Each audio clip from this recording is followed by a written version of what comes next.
Is writer of Where's Your Edit and the host of the Better Offline podcast, Ed Zitron. Thanks for coming back on. Thanks for having me. Until now, the general assumption has been that the demand for memory and semiconductors far exceeds supply. But this might no longer be the case, as questions of an oversupply of compute has kind of panicked investors after the first hyperscaler has started selling its surplus. Now, this is Meta we're talking about, so the obvious question first is, do they just not need the capacity because they're not popular enough to use it all? Well, that's the thing with Meta. I don't know if anyone else has been counting, but I'm now at 5 different reorganizations of their AI department. They've come up with 3 or 4 different random. They had Llama, their open source one, which people liked, but it was open source and thus no one would pay for it. And so they built, I think they spent over $100 billion on CapEx. Then they spent $14 billion on Scale AI. Then they built the Muse Spark AI model, which was immediately middle tier. So they spent all that money to not be the best. And now they are, and this is, to be clear, this is an internal discussion at this point. They're talking about leasing out their compute to someone else. This is a sign they don't need the compute. And it's also a sign that perhaps they overbuilt. And if they overbuilt, I think it's fair to ask whether everyone else did too. Now, Bulls and the recently concussed will suggest that, oh, well, this is actually a super smart play from Meta because it's a way of monetizing their CapEx when they haven't been. What it actually is a tacit admission that they don't need it, that they actually have no ideas, that they never have had a real plan for this. And even, I think, less than a month ago at the annual shareholder meeting, Mark Zuckerberg said, we think we have a use for the compute, but if we don't, we'll rent it out. So it's just, this is what a company does when they're out of ideas, just like Meta always has been. It also begs the question as to who's next, and also when Meta will cut CapEx. Because at this point, if they keep spending on CapEx after saying this, what exactly is the plan? Are they going to become CoreWeave 2? Are they just going to be the largest AI compute company? I don't really know what the thing is. The other problem Meta has is that the majority of their compute is in older generations of GPUs, H100s and H200s. So it's just they're going to become the largest, oldest GPU provider.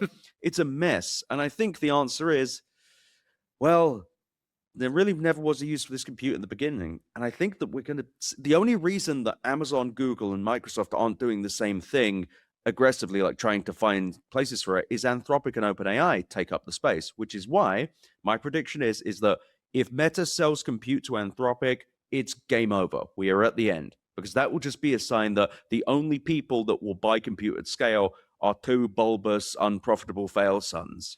I mean, to your point, Meta is still on the books to spend, I think, between 125, 145 billion this year. Yeah. And to your point, why if they're selling surplus? Well, there's another question with that as well. They have a deal with Nebius for, I think, over $17 billion. They have a deal with CoreWeave for over $30 billion. Are they going to resell that compute? What's the plan there? Because especially I actually think in both of those cases, both of those companies took those contracts from Meta and used them to raise money to build the data centers for Meta that Meta might not need anymore. Kind of a fair question to ask what's going to happen there. And what about Hyperion? Their $30 billion data center in Louisiana is apparently meant to be the size of Manhattan. What are you going to do with that, Marky Mark? What's the plan? Because it's very clear that nothing is going on there. Alexander Wang is the head of whatever division runs AI for Meta anymore. It's not really clear. He went on Twitter and because Mark Zuckerberg made the comment saying that the progress of agents has not been as fast as expected. And Alexander Wang went out and he said, well, actually, Mark Zuckerberg was talking about the entire industry, not just Meta. Which I love, by the way, because this already soured the mood quite a lot, this discussion. And Alexander was like, just to be clear, we mean everyone. We don't just mean us. Just in case you were worried that it was just a me thing, it's a all of you thing too. And so the bulls are furious, but they're all coming up with little ideas. I truly don't know why they're still spending CapEx. I don't know what but I will be honest, I actually think this is a fair question for every hyperscaler. What is it you're getting by building more? Outside of just running high-end welfare checks for Anthropic and OpenAI, I'm not really sure what more CapEx is doing because we're over $1 trillion now. Where are the outcomes? Like, what has this done for Microsoft, Google, and Amazon outside of kind of pumping their own money back into their revenue? It's definitely not done anything for Meta other than that story from Reuters about an old man being led to his death by a Kylie Jenner bot. That's a real story. It's an insane, crazy story. It's insane that happened. And I think that Meta is in the running to be the first to pull CapEx back. I've seen semi-analysis said, oh, actually, they're going to spend more. And it's like, why? Why? What is it with this industry? What is it with the AI industry that every time reality dawns, they're like, no, we must be stupider now. We must escalate even further. You say Meta might be the first one to pull CapEx. We've also seen, if you count SpaceX, maybe not as a hyperscaler, but they have also sold surplus to Anthropic. Who do you think might be the next person to start selling the surplus? And then where does that leave the hundreds of billions of dollars of AI infrastructure that is still slated for construction?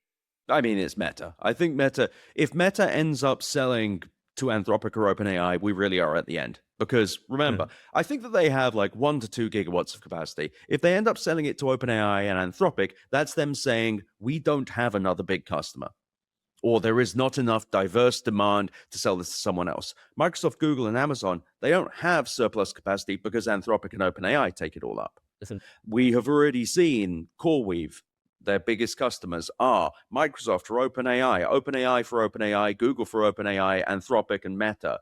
Oh, and also NVIDIA for themselves. And then there's Nebius, Microsoft for OpenAI, Meta. I mean, it's the same thing every time. Cipher Mining, Anthropic, Iron, Iron might have been Anthropic as well, but that's the thing. It's always the same names because there's not really the demand outside of it.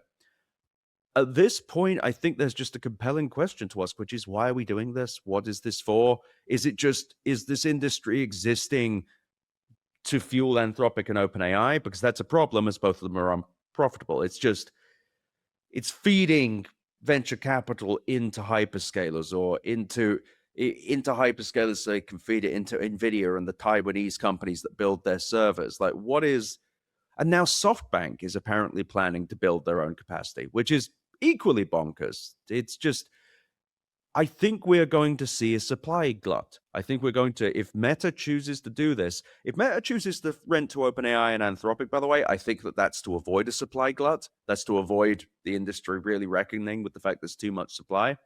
But I think that, I don't know who else would have spare capacity. Elon Musk is already selling all of his. He already sold it to Anthropic and to Google. Google, I think 900 million or something a year. It's unclear. And also, when you line up the amount of GPU